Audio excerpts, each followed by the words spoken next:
When I was in high school, I always had a hard time with papers. Sure, I was great at writing, but I never felt like the sources I was able to find were able to make the arguments I wanted to. The databases we had access to were so limiting, but outside of them, there was so much irrelevant or non scholarly content that I could never find sources that were actually useful.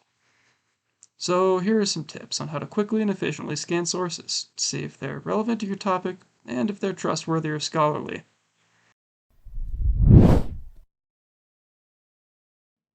Starting off, let's go over the search itself. Now, if you're smart about your research, you can filter through irrelevant results before even clicking on them. Let's say we're looking for sources on a paper on organized crime during the Prohibition. We want each point to focus on the major players, like Al Capone, Charles Lucky Luciano, and George Remus. First, be as clear as possible with your search. Organized crime and the Prohibition will give us much better sources than simply Prohibition.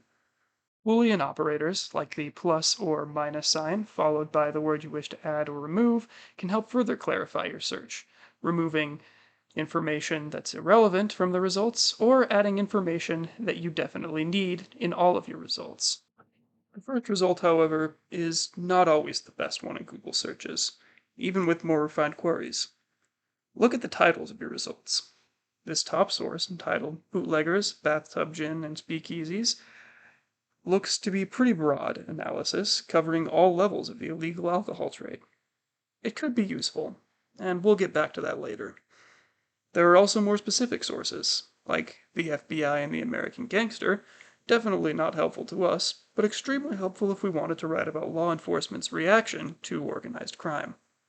We can also see a variety of website publishers, including popular histories, official government websites, sites directed at students, and scholarly organizations. Each source may have different strengths and weaknesses, like level of depth, scholarliness, focus, or accessibility. Different projects will require different source types, so keep an eye on the publisher to inform you on what kind of potential each source might have. Another way to approach sources is the footnotes. Wikipedia, for example, is neither scholarly nor credible, but it is often quite well sourced. Scroll to the bottom, and you'll find a plethora of potential sources in the bibliography. You could scan these the same way you might a Google result, or click notes at the end of certain sentences of particular interest to find the specific sources used there.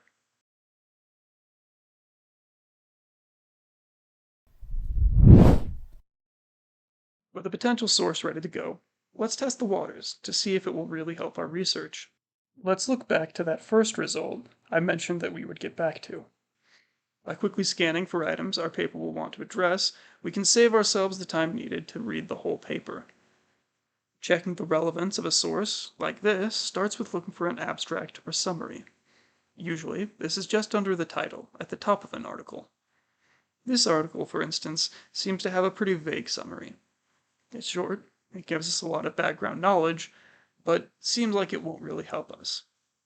If the summary isn't very helpful, or the article doesn't have one, scroll through the article. Look for subtitles that might be relevant to your topic, or pictures that may clue us in on areas the article focuses on. This article, for instance, starts with the temperance movement, which may lead us to believe it isn't very useful. However, if we'd stopped there, we wouldn't have found the sections on mobsters take over the prohibition area, or notorious crime bosses and bootleggers, which definitely are useful. The entire article might not be relevant, but there are smaller sections here that are exactly what we need.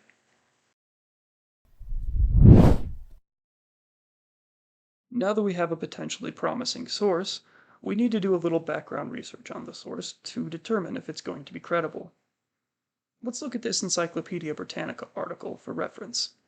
Encyclopedias like this are generally considered scholarly, but with the understanding that you should try to find a better source if you can. For reference, though, let's do a quick Google search, which should give us a little more background on our potential sources. Wikipedia is usually sufficient for this. Such a search for our Encyclopedia Britannica article reveals that the Encyclopedia Britannica has been around for almost 250 years. and that it is considered one of the best encyclopedias on the market.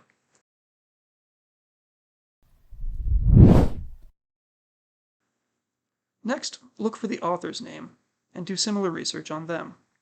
The author's name is most often found at the top of the title, or near the bottom with the bibliography and other information. Our Britannica entry starts to fall apart here. They don't identify the specific author, which is always worrying in scholarly research.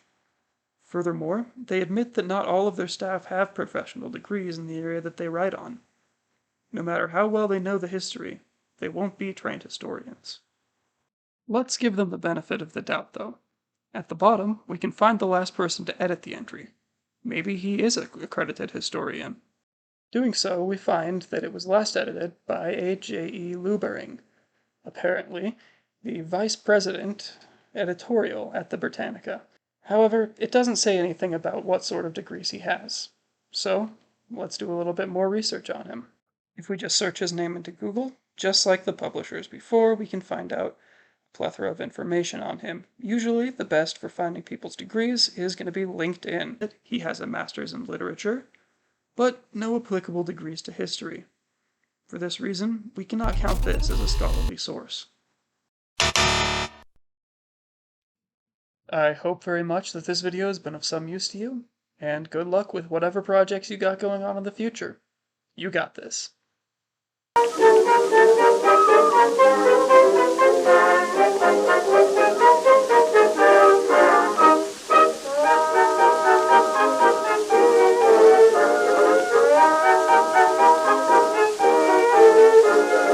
Mr. Prohibition says John Barleycorn must go. He must fly off with Old Crow and the other brands we know. Old John has been champion for years beyond a doubt, but now it looks as if they count him out.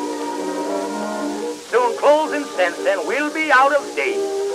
Yeah, when Prohibition comes, they'll get the gate. Goodbye, Hunter, so long, Scott. Farewell, hey, and hey.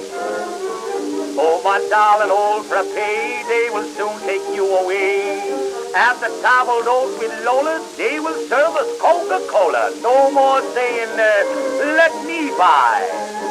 No more coming through the rye. Old Manhattan and Martini have received a big subpoena. Every day'll be Sunday when the town goes dry. When the town goes dry, a woman can't drive you to drink. If she does, just stop and think. She will drive you to the sink. Rich old men and women who have champagne on the brain will have it with the accent on the pain. When Prohibition knocks upon our door, yes, old Mr. Bromo Seltzer will be sore. Goodbye, Hunter, so long, Scott. Farewell, hey, gal, hey. Oh, my little glass of brew, they are handing it to you. No more will you see the slackers flirting with the cheese and crackers. No more saying, just one more. No more nightcap, no side door. And the hat you wear on Sunday won't be too small for you Monday. Every day'll be Sunday when the town goes dry. Every day'll be Sunday when the town goes dry.